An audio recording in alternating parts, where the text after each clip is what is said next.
जय जगत्माता बगलामुखी। ओम ह्रीं बगलामुखी वरदे सर्व सौभाग्य प्रदायिनी समस्त भक्तानां सर्वाभीष्टं साधय साधय ह्रीं ஓம் ஸ்வாஹா. சில பழைய விஷயங்கள் தான் இப்போ உங்களிடம் சொல்றது. அது எதுக்காக என்றால் அவசியம் இருக்கு, சொல்ல வேண்டிய அவசியம் இருக்கு. அதை லாஸ்ட்ல உங்களுக்கு புரிய வைக்கிறேன். எனக்கு காஞ்சி பெரியவா ரொம்ப பிடிக்கும். காஞ்சி மடாதிபதியாயிருந்த ஜெயேந்திர சரஸ்வதி சுவாமிகளை எனக்கு ரொம்ப ரொம்ப பிடிக்கும். எனக்கு மானச குருவாக நான் பெரியவாளை மனசாலே ஏற்றுக்கொண்டு மனசாலே ஆராதனை பண்ணிட்டே வந்தது அப்படி சொல்லலாம். அப்போ பெரியவாளுக்கு அந்த லீகல் ப்ராப்ளம் வர்றதுக்கு 2-3 வருஷத்துக்கு முன்னாடி பல முறை பெரியவாகிட்ட அந்த விஷயங்கள் சொல்லியிருந்தேன். ஆனால் பெரியவா அது கேட்கவில்லை. எனக்கா அப்படியா அப்படின்னு பெரியவா அது கேர் பண்ணாம விட்டாச்சு. அப்போ பெரியவா ஒரு டைம்ல என்ன பார்க்கும்போது என்கிட்ட கேட்டார், சரி அதெல்லாம் இருக்கட்டும், இது கலியுகம் இல்லையா? அப்போ கலியுகத்தில் உலகத்துக்கு பெரிய அழிவுகள் உண்டாகுமே, நீ படித்த ஜோதிஷாஸ்திர பிரகாரம் அப்படி ஏதாவது பிரச்சனை வருமா? அப்படி உண்டாகிறதுக்கு ஜாதக பிரகாரம் ஏதாவது கிரக யோகங்கள் இருக்கா அப்படின்னு கேட்டாங்க. கண்டிப்பா இருக்கு பெரியவா. 3 கிரக யோகங்கள். கிரக யோகம் என்றால் அந்த கிரகங்கள் சேரும் பொழுது பெரிய தோஷங்கள் உண்டாகும். அது பராசர ஹோரையிலே சொல்லியிருக்கிறது உண்டு. மற்ற கிரந்தங்கள் எல்லாம் இருக்கலாம். ஆனா நாங்க படித்த காலத்துல அப்படி சொல்லியிருக்காங்க. அது என்னென்ன கிரக யோகம் அப்படின்னு பெரியவா கேட்டாங்க. அப்போ ஒன்று செவ்வாய் குரு கிரக யோகம், இன்னொன்று செவ்வாய் சனி கிரக யோகம். செவ்வாய் குரு கிரக யோகம், செவ்வாய் சனி கிரக யோகம், அதே மாதிரி குரு சனி கிரக யோகம். இந்த 3ம் உலகத்துக்கு மிகப்பெரிய ஆபத்துகள், கஷ்ட நஷ்டங்கள் உண்டாக்கக்கூடிய கிரக யோகம்தான். அப்போ அப்படி சொன்னேன். அப்ப பெரியவா கேட்டாங்க, ஓஹோ அதுக்கு என்ன பரிகாரம் செய்யலாம் அப்படி கேட்டாங்க. அப்போ நான் சொன்னேன், அதுக்கு நமது வேத சாஸ்திர பிரகாரம் பஞ்சமகா யஜ்ஞம் செய்தாலே போதும். அதிலே மிக மிக முக்கியமாக இருக்கப்பட்ட தேவ யஜ்ஞம் செய்தாலே போதும். ஆனா கண்டினியூஸா அது பண்ணி வர வேண்டும். அப்ப அங்க கூட தேவ யஜ்ஞம் பண்றது இல்லையே, மடத்தில் கூட பண்றதாக எனக்கு தெரியலையே. அப்ப பெரியவா சொன்னாங்க, தேவ யஜ்ஞம் இந்த பல இடங்கள்ல நடக்கிறது உண்டு. வேத சாஸ்திரம் படித்த மகா பண்டிதன்மார் நிறைய பேர் நமக்கு இருக்கு. அவங்க எல்லாம் பல இடங்கள்லயும் பண்றது உண்டு. ஆனா அவங்களோட வீட்டுல வச்சு சிம்பிளா தான் பண்றாங்க. அது நல்ல விஷயம்தான். ஆனால் ஒருவேளை அதனாலே ஆயிருக்கலாம் உலகத்துக்கு பெரிய ஒரு அழிவு வராம இருக்கிறது. ஆனால் நம்ம அப்படி அல்ல பெரியவா, கொஞ்சம் சாஸ்திர விதிப்படி கொஞ்சம் பெருசாகவே பண்றது நல்லது அப்படின்னு சொன்னேன். அப்போ பெரியவா சொல்லியாச்சு, அப்ப என்னைக்கு ஆரம்பிக்கலாம் அப்படி கேட்டாங்க.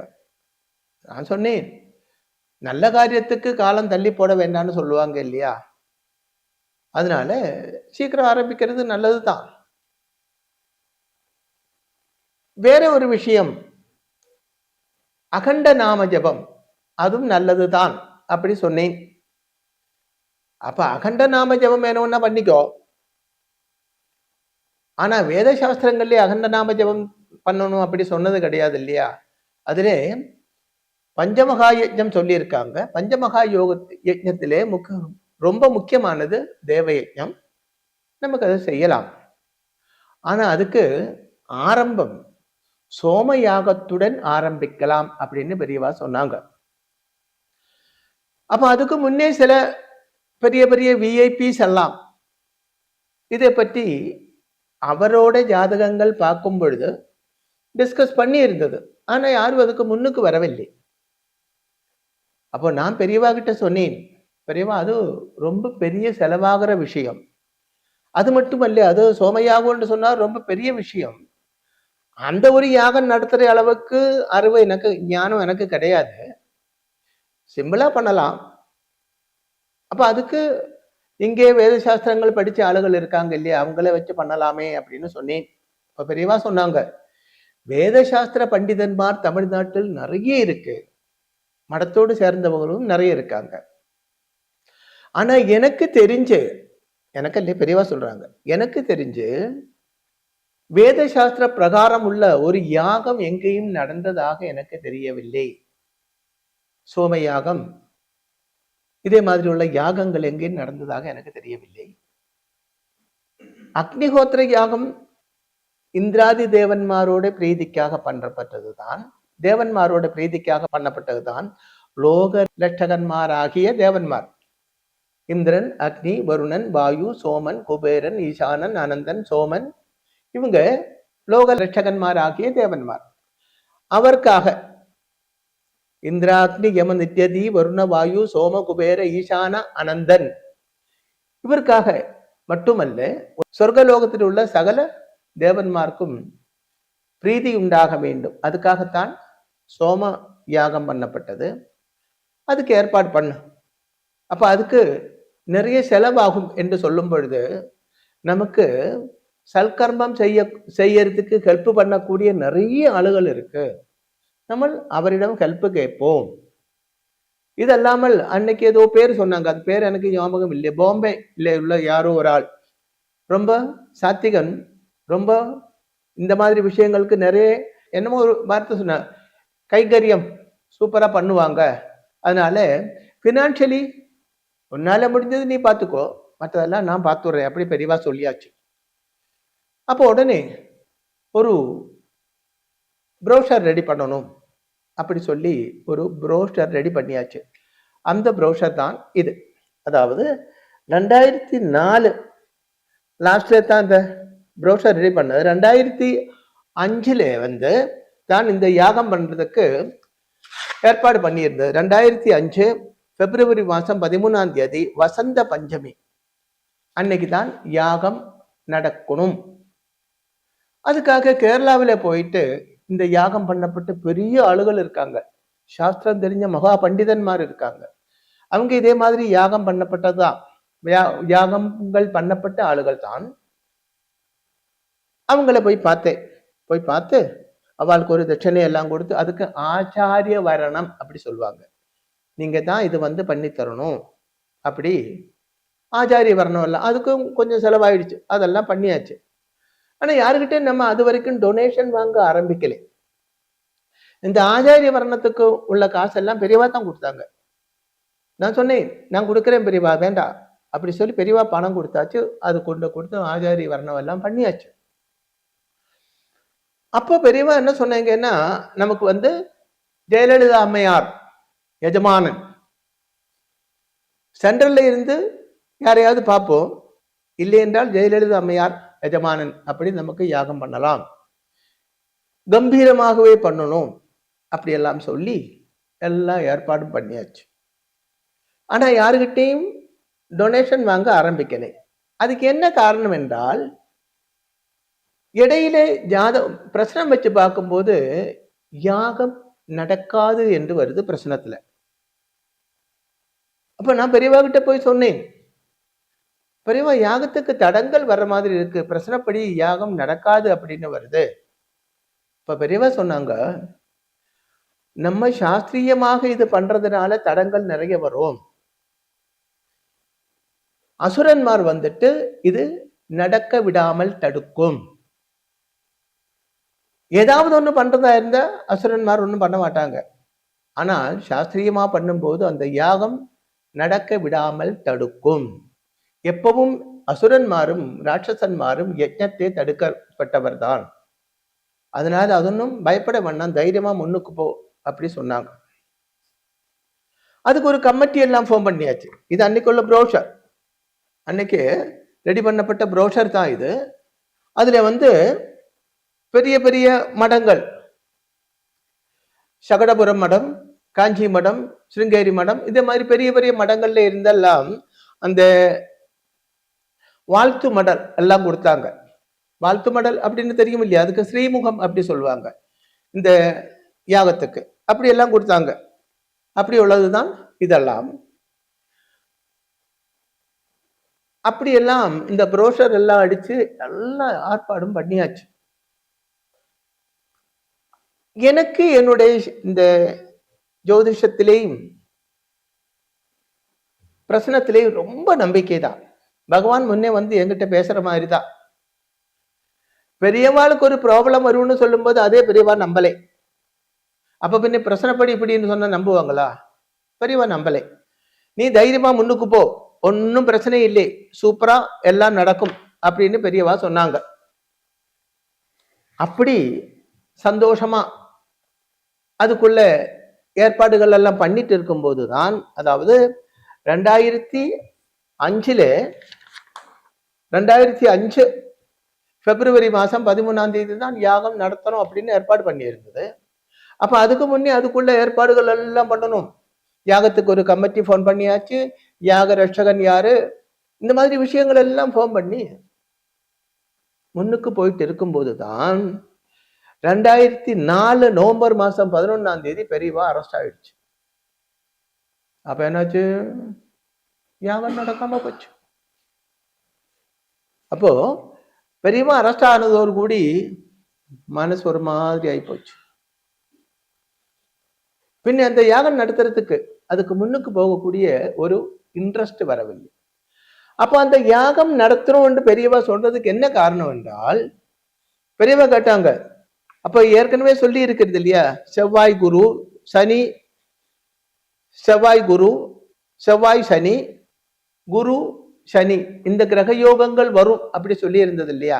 அந்த கிரக யோகங்கள் தான் நமக்கு ப்ராப்ளம் உண்டாக்குறது அப்படி சொல்லியிருந்தோம். அப்போ இனிமேல் அந்த பெரிய கிரக யோகம் எப்போ வரும்? அப்போ 14 வருஷத்துக்கு அப்புறம் அந்த கிரக யோகம் வரும். சனி குரு கிரக யோகம் வரும். அப்பதான் பெரியவா சொன்னாங்க, அப்ப நம்ம இப்ப சோமயாகம் ஆரம்பிச்சுட்டு அதே தொடர்ந்து கண்டினியூஸாகவே நமக்கு அக்னிஹோத்திர யாகம் பண்ணி வருவோம், தேவ யஜ்ஞம் பண்ணி வருவோம். தேவ யஜ்ஞம் அதுதான் அக்னிஹோத்திரம், அது பண்ணி வருவோம். அப்ப இந்த தோஷத்துக்கு எல்லாம் பரிகாரம் ஆகும் இல்லையா அப்படி கேட்டாங்க. கரெக்டா சாஸ்திரப்படி பண்ணியாச்சுனால் பரிகாரம் ஆகும். வேதங்கள் அப்படித்தானே சொல்றாங்க, வேத சாஸ்திரப்படி. அப்படி சொன்னேன். அதுதான் பெரியவா நமக்கு அதை ஆரம்பிக்கலாம், சீக்கிரமா ஆரம்பிப்போம். அப்ப நான் சொன்னேன், இவ்வளவு 14 வருஷ காலத்துக்கு அப்புறம் தானே பெரியவா வருது, நீ தானே சொன்ன நல்ல விஷயங்கள் சீக்கிரம் பண்ணணும் அப்படின்னு, ஆரம்பிச்சுடலாம். சோமயாகம் முடிச்சுட்டு கண்டினியூஸா நமக்கு அக்னிஹோத்திர யாகம் பண்ணிட்டே வருவோம். அதுக்கு என்ன செலவு வருதோ மாசம் மாசம் நான் அது இங்க இருந்து பே பண்றேன் அக்னிஹோத்திரத்துக்கு. மற்றவங்க யாராவது ஜனங்கள் அதுல கலந்து கொண்டு ஏதாவது டொனேஷன் பண்றதா இருந்தா பண்ணட்டும் அப்படியெல்லாம் பெரியவா சொன்னாங்க. அந்த கிரக யோகம் 2019 டிசம்பர் 26ஆம் தேதி அந்த கிரக யோகம் விட்டது. அதாவது குருவும் சனியும், அதுதான் கொரோனா கிரக யோகம். எத்தனை லட்சம் பேர் இறந்து போச்சு பாருங்க. அப்போ அந்த கிரக யோகம் என்று சொல்லப்பட்டது பெரிய உலகத்துக்கு ஆபத்து உண்டாக்கக்கூடியதுதான். அதே போல செவ்வாய் குரு, செவ்வாய் சனி, குரு சனி, இந்த 3 கிரக யோகங்களும் பெரிய ஆபத்துகள் உண்டாக்கும். இப்ப அந்த கிரக யோகம் ஒண்ணு வரப்போகுது, செவ்வாய் சனி வரப்போகுது. செவ்வாய் குரு தரிசனம் கொண்டு ஒரு கிரக யோகம் ஆரம்பிச்சாச்சு. இதெல்லாம் உங்களுக்கு இந்த போர்டு வச்சுட்டு நான் சொல்றேன், அப்பதான் உங்களுக்கு புரியும். இப்படி சொன்னா உங்களுக்கு புரியாது. இந்த மாதிரி விஷயங்கள் எல்லாம் அதுதான் அன்னைக்கு, அதாவது ஜனவரி மாசம் 1ஆம் தேதி ஒரு உறுதிமொழி எடுக்கலாம். தெய்வத்தின் கட்டளையை பின்பற்றி வாழலாம் என்று எல்லாம் சொன்னது. தெய்வத்தின் கட்டளை என்று சொல்லப்பட்டது பஞ்சமகா யஜ்ஞம் செய்ய வேண்டும் என்பதுதான். அதிலே ரொம்ப முக்கியமானது, உலகத்தில் எல்லா ஜீவஜாலங்களுக்கும் தீர்க்காயுசு, ஆரோக்கியம், ஐஸ்வர்யம், சாந்தி இவை உண்டாகிறதுக்கு ஆனந்தம். தீர்க்காயுசு, ஆரோக்கியம், ஐஸ்வர்யம், சாந்தி, ஆனந்தம். ஐஸ்வர்யம் என்று சொல்லப்பட்டது வளம் இல்லையா? தீர்க்காயுசு, ஆரோக்கியம், வளம், சாந்தி, ஆனந்தம் இவை உண்டாகுவதற்குள்ளதுதான் தேவயஜம். இப்போ பூமி ஒரு அழிவின் பக்கத்தே பாதையை போட்டு அழிவின் வக்கில எண்டில போய் நிற்கிறது. இந்த ஒரு மகா குருவும் சனியும் சேரக்கூடிய அந்த மகா பாபதோஷம், பாப கிரக யோகம், விபத்துண்டாக்கக்கூடிய ஒரு யோகம் ரொம்ப லேட் ஆகாமல் மறுபடியும் வர்றது உண்டு. அது கன்னி ராசியிலே வருது. கன்னி ராசினால் இந்தியா பெரிய பாதிப்பு உண்டாகும். அப்புறம் அப்ப முன்னாடி இந்த பரிகாரம் பண்ண நமக்கு நடக்கலை, பெரியவாக்கு அந்த ப்ராப்ளம் வந்ததுனால. சரி, அதுக்கப்புறம் இது வந்ததுக்கு அப்புறம் கொரோனா வந்துருச்சு. கொரோனா வந்ததுக்கு அப்புறம் சரி, ரோகம் வர்றதுக்கு முன்னாடி ட்ரீட்மெண்ட் பண்ணணும்னு நினைச்சேன். ரோகம் வராம இருக்கிறதுக்கு, ரோகத்தை வராமல் தடுக்கிறதுக்கு உள்ள ட்ரீட்மெண்ட் பண்ணணும்னு நினைச்சேன். அது நடக்கலை. ரோகம் வந்து போச்சு. அப்ப ரோகம் வந்தாச்சு, ரோகத்துக்குள்ள ட்ரீட்மெண்ட் பண்ணலாம் அப்படின்னு நாங்க, அதாவது இங்க சூரியமங்கலத்தில் உள்ள என்ன சொல்லலாம், சூரியமங்கலத்தில் உள்ள மெம்பர்ஸ் எல்லாம் சேர்ந்து, புரோகிதன்மார் எல்லாம் சேர்ந்து ஒரு மீட்டிங் போட்டுட்டு சரி இதுக்கு என்ன பண்ணலாம். அப்ப வேத சாஸ்திரப்படி தரணி ரட்சா யாகம், இந்த ப்ராப்ளத்திலிருந்து வெளியில வரணும். தரணி ரட்சா யாகம் 18 மாச காலம் நடக்கக்கூடியது தான். சரி, நமக்கு அது பண்ணலாம் அப்படின்னு நினைச்சுட்டு முதல்ல இந்தியாவில் உள்ள சகல மடங்களுக்கும் லெட்டர் அனுப்பினேன். பெரிய ஒரு பேரழிவு உண்டாகும், அதுக்கு பரிகாரமாக வேத சாஸ்திரங்கள்ல நமக்கு இது சொல்லி இருக்குங்க இல்லையா, நமக்கு இது பண்ணுவோம், இல்லை நீங்க படித்தது பண்ணுங்க, நாங்களும் அதுல வேண்டிய ஹெல்ப் பண்ணலாம். பினான்சியலி, மேன் பவரும் மணி பவரும் எப்படி வேணும்னாலும் நாங்களும் பண்ணலாம் அப்படின்னு எல்லாருக்கும் மடத்துக்கும் லெட்டர் எழுதினேன். எந்த மடத்திலே இருந்து மறுபடியே வரலை. பெரிய பெரிய மடங்கள் இருக்கு இல்லையா நம்ம நாட்டுல, பல ஆயிரம் கோடி சொத்துள்ள மடங்கள் இருக்கு. அப்படி எல்லா மடங்களுக்கும் லெட்டர் எழுதினேன். ஒரு மடத்துல இருந்து ஒரு லெட்டர் ஒரு மறுபடி வர ரெஸ்பான்ஸ் இல்லை. கடைசியிலே நான் நினைச்சேன் சரி நமக்கே பண்ணலாம், நம்மளால முடிஞ்ச அளவுக்கு அப்படின்னு நாங்க இங்க ஆரம்பிச்சாச்சு. அது ஆரம்பிச்சுட்டு பிரைம் மினிஸ்டர் உட்பட எல்லாருக்கும் லெட்டர் எழுதியாச்சு, இப்படி ஒண்ணு நடக்குது, உங்களால முடிஞ்ச ஹெல்ப் பண்ணுங்க. எல்லா எம்பிமாருக்கும், எல்லா சென்ட்ரல் மினிஸ்டருக்கும், பெரிய பெரிய விஐபிகளாக இருக்கப்பட்டவர் எல்லாருக்கும், பெரிய பெரிய பணக்காரர்கள் ஆக இருக்கப்பட்ட எல்லாருக்கும், பெரிய பெரிய மடங்களுக்கு எல்லாம் லெட்டர் எழுதி அனுப்பியாச்சு. ஒவ்வொரு நாள்லயும் யாகம் நடக்கும்போது லைவ் காட்டும். ஒரு ஆள் கூட ரெஸ்பான்ஸ் பண்ணல, ஒரு ஆள் கூட. கடைசியில 18 மாசம் நடக்கக்கூடிய அந்த யாகம் 3 கட்டங்கள், 6 மாசம் 6 மாசம் 6 மாசம் அப்படித்தான் கண்டினியூஸா நடக்கணும். அப்படி இதை ஆரம்பிச்சுட்டு 6 மாசம் ஆகும்போது ஆபீஸ் நிர்வாகம் என்கிட்ட சொன்னேன், சுவாமி முன்னுக்கு போறது கொஞ்சம் கஷ்டம்தான், பினான்சியலி ரொம்ப டைட்டாக இருக்கு, கொஞ்சம் கடன் வந்திருக்கு, அதனால என்ன பண்ணலாம் அப்படின்னு கேட்டாங்க. கொஞ்சம் சாதாரண ஜனங்கள் எல்லாம் கொஞ்சம் 2000 5000 3000 இப்படி எல்லாம் கொஞ்சம் ஹெல்ப் பண்ணியிருக்காங்க. பெருசா யாரும் ஒன்றும் ஹெல்ப் பண்ணலை. சரி நமக்கு ஒண்ணு பார்க்கலாம் அப்படி நினைச்சிட்டேன். உங்களுக்கு தெரியுமோ தெரியல, இதே பீடத்துல இருந்து ஒரு நாள் கருப்பு வஸ்திரம் போட்டுட்டு நான் பேசினேன். உலகத்துக்காக ஒரு நல்ல விஷயம் பண்றதுக்கு நாங்க முயற்சி பண்ணேன், யாருமே ஹெல்ப் பண்ணலையே, வருத்தமாக இருக்கு அப்படின்னு ட்ரெஸ் கருப்பு போட்டுட்டு பேசினேன். அதுக்கப்புறம் சென்னையில போய் ஒரு பிரஸ் மீட்டிங் பண்ணேன். யாராவது ஹெல்ப் பண்ணுங்க, நமக்கு இது பண்ணி முடிக்கலாம் அப்படின்னு. அங்க வச்சு பல பேர் சொன்னாங்க ஹெல்ப் பண்றேன் அப்படின்னு. ஆனா ஒருத்தருமே ஹெல்ப் பண்ணவே இல்லை. கடைசியில அந்த யாகம் பூர்த்தி செய்யாமல் நிறுத்த வேண்டிய சூழ்நிலை உருவாயிடுச்சு. அந்த யாகம் நடக்கும் பொழுது வருண பகவானுக்கு, ஒவ்வொரு தேவன்மாருக்கு தான் தனித்தனியா நடக்கும். வருண பகவானுக்கு நடக்கும்போது இங்கு பயங்கர மழையா இருந்தது. 12 நாள் காலம் பயங்கர மழை. அன்னைக்கு நியூஸ்ல எல்லாம் வந்தாங்க. நியூஸ்ல எல்லாம் வந்துருச்சு. தாமிரபரணி நதி நிறைஞ்சு அந்த பாலத்தை முட்டி, பாலத்துக்கு மேல ஜலம் ஒழுக ஆரம்பிச்சது. 45 வருஷத்துக்குள்ள இப்பதான் அதுபடி நடந்திருக்கு அப்படி சொன்னாங்க. இங்க கூட நமது தெப்பக்குளம் ஓவர்ஃப்ளோ செய்து வெளியில ஜலம் போயிட்டே இருக்கு. அப்போ பசங்க அங்க ஒரு நெட்டு வச்சு இப்படி மறைச்சாச்சு. அதுக்குள்ள மீன் நிறைய இருக்கு. மீன் வெளியில போகாம இருக்கிறதுக்கு. எங்க பார்த்தாலும் ஜலம். இந்த வட்டாரங்களில் எங்கேயுமே யாருக்கும் கொரோனா வரலை. நல்ல விசாரிக்க சொன்னேன், இங்க யாருக்காவது வந்திருக்கா? இந்த வட்டாரங்கள்ல எங்கேயும் யாருக்குமே அந்த ரோகம் வரவே இல்லை. அப்ப சாஸ்திர படி நம்ம பண்ணியாச்சுன்னா 100% அதுக்கு பவர் இருக்கு என்று தான் அதுக்கு அர்த்தம். அனுபவங்கள் நிறைய இருக்கிறதுனால தான் இது சொல்றேன். ஆனா எனக்குன்னு பண்ணி கொடு அப்படி வரப்பட்ட ஆள்கள் தான் நிறைய. உலகத்துக்கு அது விடு, எனக்குன்னு பண்ணி கொடுங்க. என்ன பெரிய லெவலுக்கு கொண்டு வரணும், எனக்கு ஆட்சி கிடைக்கணும், எனக்கு அதிகாரம் கிடைக்கணும், எனக்கு பணம் கிடைக்கணும், எனக்கு பதவி கிடைக்கணும், இப்படி வரப்பட்டவரா தான் இருக்கே தவிர மக்களுக்கு நல்லது உண்டாகணும், உலகத்துக்கு நல்லது உண்டாகணும், உலகத்தில் சாந்தி உண்டாகணும், உலகம் சுபிட்சமாக இருக்கணும், அப்படி வரப்பட்ட ஒரு ஆள் கூட இதுவரைக்கும் எனக்கு அனுபவத்துல இல்லை.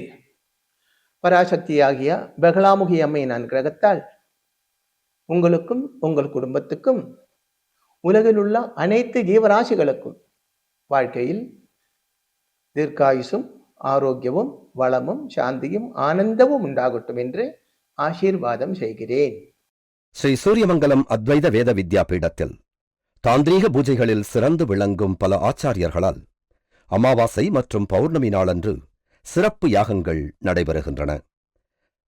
இந்த யாகங்களில் கலந்து கொள்வதன் மூலம் அன்னை ஸ்ரீ பகலாமுகி தேவியின் அருளால் நம் சர்வதோஷங்களும் நீங்கி சகல சௌபாகியங்களும் நம்மை பரிபூரணமாக வந்தடையும்.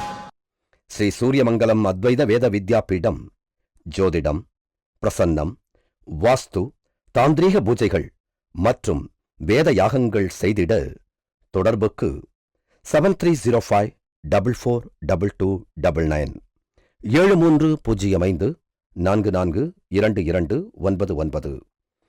தொடர்பு மையங்கள் சென்னை, கோவை, பெங்களூரு, ஹைதராபாத், விஜயவாடா, டெல்லி, மும்பை, திருநெல்வேலி, டெக்சாஸ்.